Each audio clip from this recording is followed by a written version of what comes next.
This is the Apple Watch, and I'm trying out an early demo version on my wrist. Now, how do you interact with the Apple Watch?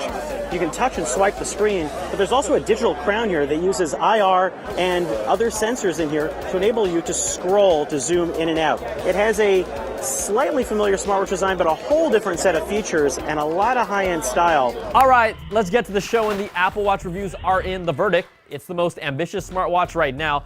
It's the best looking one, but it's not essential, and it tells you something when every reviewer says it's not really for everyone.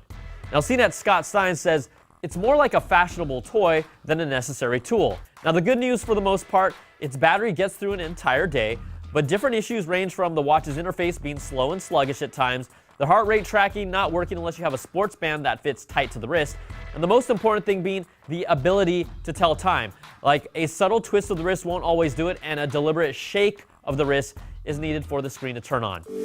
I like showering with my watch. I like swimming with my watch. I sleep with one. Apple's newest Apple Watch can now do at least 2 of those things. Maybe 3 if you don't mind charging by midday.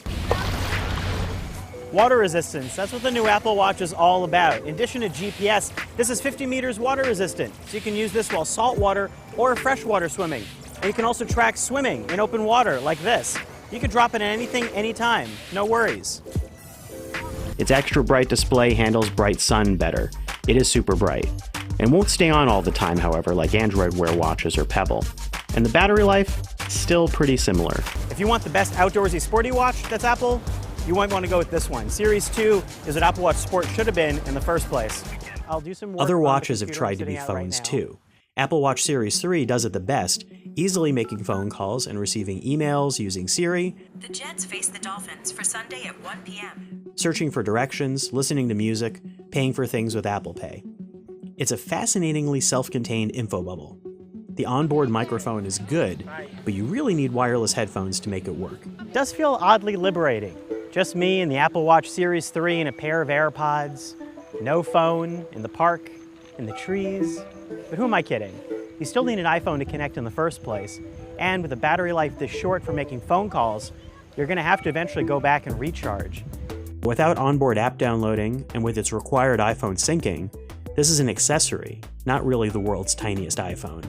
Not yet. The Apple Watch Series 4 has stepped up its fitness game. It's got more activity options, better training tools, a longer battery life, and in a sleeker, more comfortable design.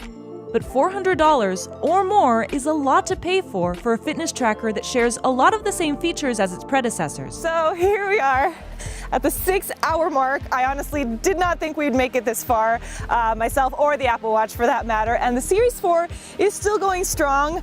I'm at 11% battery life, which means I might still have another 15-20 minutes of hiking to go. That's compared to the 4 hours of the Series 3. For all the new fitness features, you don't really need a Series 4. Older models of the Apple Watch, up to the Series 1, also got some important fitness updates from watchOS 5. Now, with an Apple Watch, you've probably gotten used to the wrist turn, which is annoying. I got used to it, but most other smartwatches out there already have always-on modes. Now the Apple Watch has it, so it stays on. If you're typing or holding something, you don't have to do the wrist turn. Doesn't sound exciting, but seriously, it's the most useful feature that Apple's introduced on a watch in a while. The rest of it is exactly the same as the Series 4 last year. Same health features, same processor, same strap support. It's the same watch, just with a couple of extras added on. And that's the way you should think about it. A few new bits to last year's watch. It looks exactly the same as previous models, with just a slight difference in the screen. The always-on display is slightly brighter, and it also has new color options to choose from. So the aluminum version gets a product red and a blue option, and the stainless steel now comes in gold as well.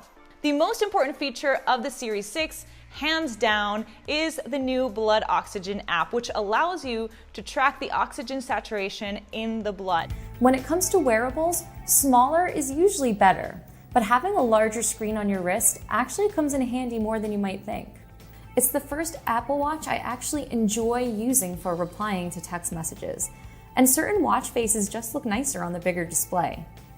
That being said, the Series 7 really feels like the Series 6S rather than a whole new generation of Apple Watch.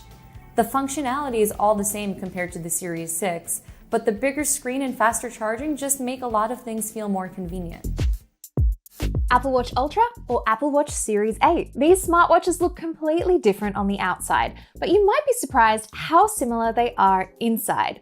I like to think of the Apple Watch Ultra as a souped up Series 8, with the real differences coming down to battery life, price, and of course, the design. The Apple Watch Ultra has a 49mm titanium case with a flat display, and there's just no two ways around this. It's chunky. It's designed for action, endurance, athletes, and outdoor pursuits, but don't let that fool you because I really think you can look at the Ultra even if you don't do any of those things on the regular. The Apple Watch Ultra absolutely smashes the Series 8 when it comes to overall battery life, regardless of how you use the watch. That's just because it's a much bigger battery overall, and even with the brighter screen and things like dual band GPS, you can go much longer between charges, sometimes 2 or more days. Now that might not sound like a lot, but considering the Series 8 has had the same battery life as earlier Apple Watches, it does generally mean you need to charge this one every day, and it's officially rated for around 18 hours of runtime. So, with the always-on display active, a 1 to 2 hour GPS workout,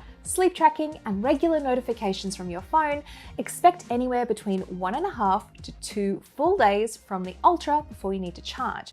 With the Series 8, that's about 18 to 20 hours. If it fits your wrist, and it's within your budget, I really think the Ultra is way more than the sum of its parts. It's also just so much more fun to use, even if you don't consider yourself an athlete or outdoor adventurer. But at its heart, it is an Apple Watch Series 8 in wolf's clothing, so if you don't mind charging your watch a little bit more often and want something that's, let's be honest, a little bit more incognito and understated, you're getting most of the same features for a lot less cash.